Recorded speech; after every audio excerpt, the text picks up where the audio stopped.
Hello friends, welcome to Indian study पर आपका स्वागत है। दोस्तों, आज की इस वीडियो में मैं आप लोगों के लिए यूपी ट्रिपल एससी वीडियो के लिए 50 हिंदी के इंपॉर्टेंट क्वेश्चंस का टेस्ट लेकर के आया हूं, जो कि आपके आने वाले एग्जाम के लिए बेहद इंपॉर्टेंट है।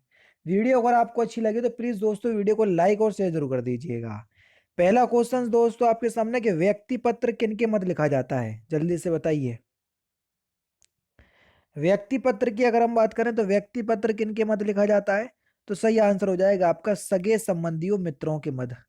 तीसरा ऑप्शन यहाँ पर आपका बिल्कुल क्या हो जाएगा सर, करेक्ट हो जाएगा।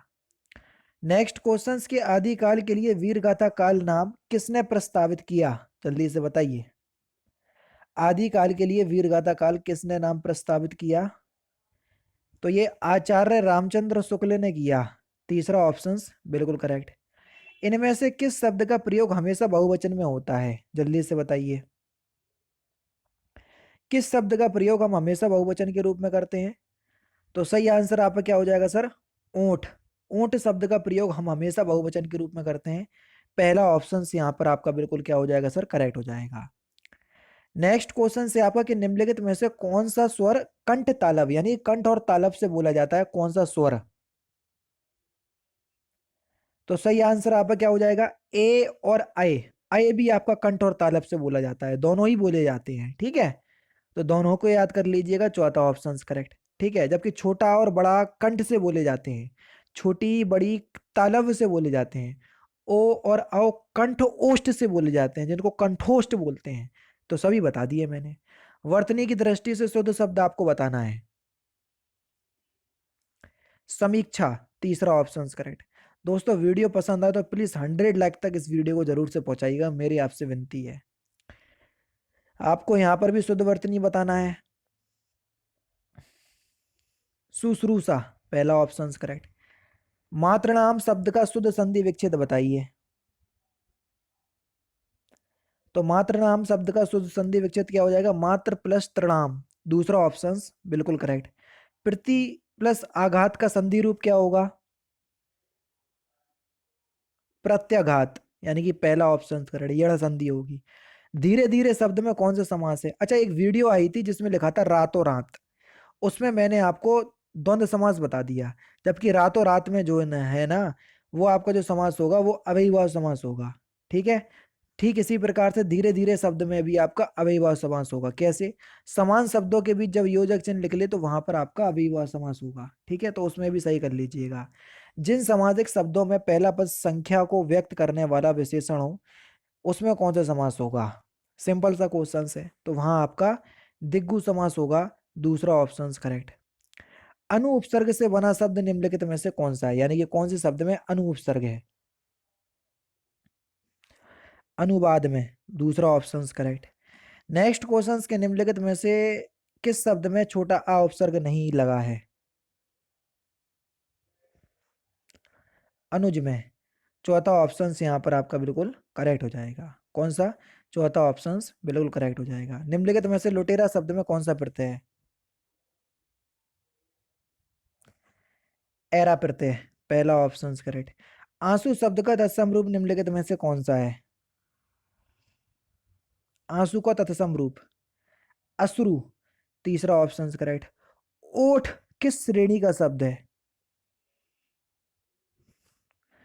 तद्भव श्रेणी का। पहला ऑप्शन करेक्ट। जामुन शब्द का तद्भव रूप क्या होगा, जामुन का जंबू। तीसरा ऑप्शन करेक्ट। कौन सा था तद्भव शब्द है, ये देखो वोकैब वाले क्वेश्चंस है इसलिए जल्दी चल रहा हूं, नहीं तो आप सोचो सर तो जल्दी जल्दी पढ़ा रहे। याद करने वाली चीजें हैं ये, इसमें कोई आपको समझाने वाली चीज नहीं है। जामुन का तद्भव जंबू होगा, इसमें कौन सा समझाने वाली चीज है ना। तो तद्भव शब्द आपको बताना है, याद होगा तो बता दोगे। पंख एक तद्भव शब्द है। घर पहाड़ और नदी किस संज्ञा के अंतर्गत आते हैं, हाँ, ये बता सकता हूँ। जैसे घर, घर का नाम जैसे मन्नत, शाहरुख खान के घर का नाम है तो वो व्यक्तिवाचक संज्ञा में जाएगा, लेकिन घर पूरी जाति का बोध करा रहा है इसलिए जातिवाचक संज्ञा। पहाड़, पहाड़ का नाम दे दिया मैंने, जैसे अरावली पर्वत, तो नाम आ गया तो व्यक्तिवाचक, नाम नहीं आया तो पूरी जाति का बोध कराएगा। जैसे नदी जातिवाचक संज्ञा में, नाम आ जाए गंगा यमुना तो व्यक्तिवाचक संज्ञा में। तो यहाँ पर तीनों ही जातिवाचक संज्ञा के उदाहरण हैं। निम्नलिखित में से कौन सा शब्द द्रव्यवाचक संज्ञा का है, देख लो। द्रववाचक संज्ञा सबसे अच्छी पहचानने की ट्रिक है जिसकी इकाई यानी कि मात्रक होते हैं। देखो दूध लीटर में मापा जाता है, बस तीसरा ऑप्शन करेक्ट।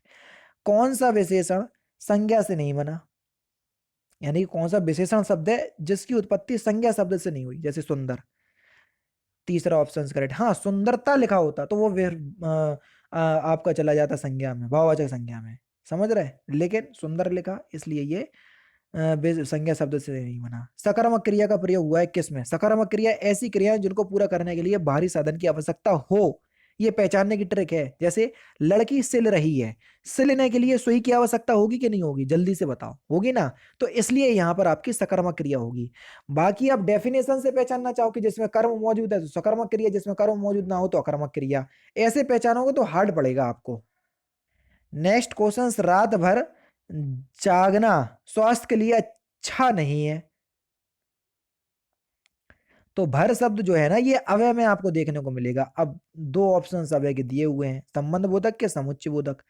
तो ये भर शब्द जो है वो संबंध बोधक या संबंध सूचक अव्यय में आपको देखने को मिलेगा। अरविंद किसका पर्यायवाची शब्द है? सिंपल सा क्वेश्चन है, कमल का, पहला ऑप्शन करेक्ट। कैरब नलिनी चंद्रप्रिया किसके पर्यायवाची शब्द है?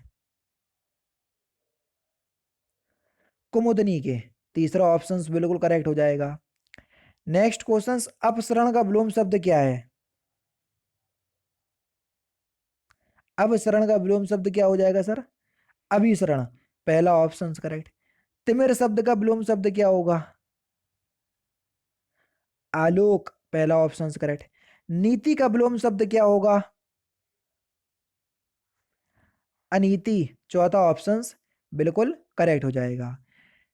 तैरती चलती है इसलिए नाव को फिल इन द ब्लैंक्स कहते हैं। तैरती चलती है इसलिए नाव को तरणी कहते हैं, दूसरा ऑप्शन करेक्ट। अंतरराष्ट्रीय हिंदी कवि सम्मेलन का फिल इन द ब्लैंक स्वयं में बड़ा काम है।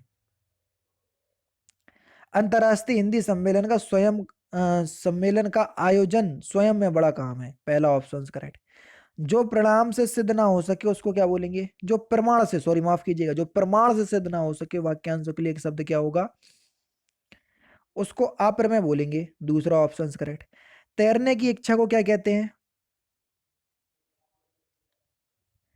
तितीर्षा, दूसरा ऑप्शन करेक्ट।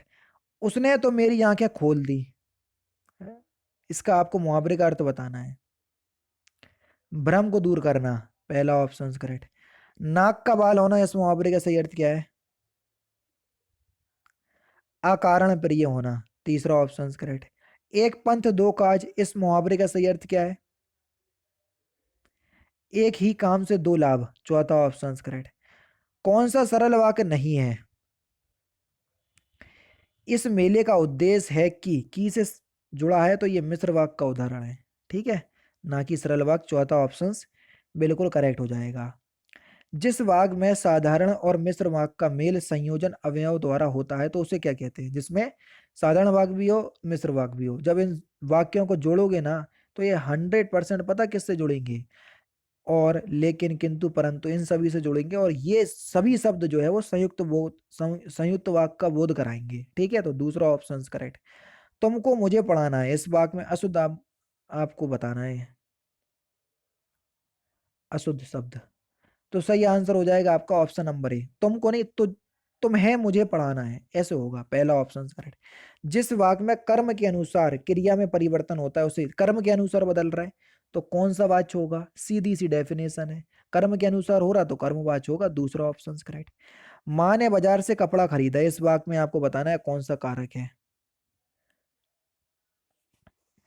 माँ ने बाजार से, अब देखो कपड़े में आपको बताना है, माँ ने बाजार से कपड़े को खरीदा या कपड़ा खरीदा, तो को कारक चिन्ह छुपा हुआ है जो कि कर्म कारक में आता है, तो बस तीसरा ऑप्शन कर कर्म कारक होगा। से नहीं पकड़ लेने, नहीं तो तुम लोग कर्ण थोक दो या अधिकरण थोक दो। पेड़ से पत्ते गिरते हैं, अब देखो से कारक चिन्ह यहाँ आ रहा, और पेड़ से पत्ते गिरेंगे तो अलग होंगे, और जब से पेड़ से पत्ते गिरेंगे अलग होंगे, और अलग होने के लिए कौन सा कारक होता है? से कारक चिन्ह होता है, किस कारक में होता है? अपादान कारक में, दूसरा ऑप्शन करेक्ट। पुरलिंग शब्द आपको बताना है 41 में, तेजस्वी एक पुरलिंग शब्द का उदाहरण है, पहला ऑप्शन करेक्ट। कोआ के स्त्रीलिंग के निर्धारण के लिए क्या किया जाता है? यानी कि कोआ का, अगर आपको कौए का आपको स्त्रीलिंग बताना है तो आप उसमें क्या करेंगे, कोआ के पहले आप क्या लगा देंगे, मादा, मादा कोआ। चौथा ऑप्शन करेक्ट। कौन सा वाक्य आसन्न भूतकाल में हुआ है, आसन्न भूतकाल मतलब जो अभी अभी खत्म हुआ है। तो सही आंसर आपका क्या हो जाएगा सर, ऑप्शन नंबर डी, मैंने आम खाया है, अभी अभी खाया मतलब। सरकार ने अंशतः प्रतिपूर्ति की फिलिंदा ब्लैंक्स, सॉरी, सरकार ने अंशतः प्रतिपूर्ति की है, इस वाक्य में आपको किस क्रिया विशेषण का प्रयोग हुआ है। बढ़िया क्वेश्चन। देखो क्रिया विशेषण शब्द की अगर हम बात करें कि इस पूरे वाक्य में कौन सा क्रिया विशेषण शब्द है, तो यहाँ पर आपका जो सही आंसर हो जाएगा वह क्या हो जाएगा सर, देखो सरकार ने अंशतः प्रतिपूर्ति की, तो वाक्य में देखो परिणामवाचक क्रिया विशेषण है, क्योंकि ये अंशतः हुआ, ये सभी शब्द आपको किसमें, परिमाणवाचक क्रिया विशेषण में देखने को मिलेंगे। ठीक है, तो यहाँ पर आपका तीसरा ऑप्शन करेक्ट। दृष्टि से अशुद्ध शब्द आपको बताना है, वर्तनी की दृष्टि से अशुद्ध यानी कि गलत शब्द। ये ऐतिहासिक लिखा हुआ गलत है, ऐतिहासिक होगा। ठीक है, तीसरा ऑप्शन करेक्ट। आधुनिक भारतीय भाषाओं का विकास किससे हुआ, तो अपभ्रंश से हुआ, पहला ऑप्शन करेक्ट। और लास्ट क्वेश्चन के निम्नलिखित आधुनिक भाषाओं में किसका संबंध अपभ्रंश की पेचसी बोली से है, तो इस क्वेश्चन का आंसर आप मुझे कमेंट बॉक्स में बताएंगे। तो दोस्तों ये थे आपके 47, बाकी के 3 क्वेश्चंस जो हैं आपके गद्यांश में चले गए। 47 इंपॉर्टेंट क्वेश्चंस जो कि आपके आने वाले एग्जाम के लिए बेहद इंपॉर्टेंट है। वीडियो अगर आपको अच्छी लगी तो प्लीज दोस्तों वीडियो को लाइक और शेयर जरूर कर दीजिएगा। मिलते हैं फिर नेक्स्ट क्लास में, नेक्स्ट सेशन में। जय हिंद, जय भारत।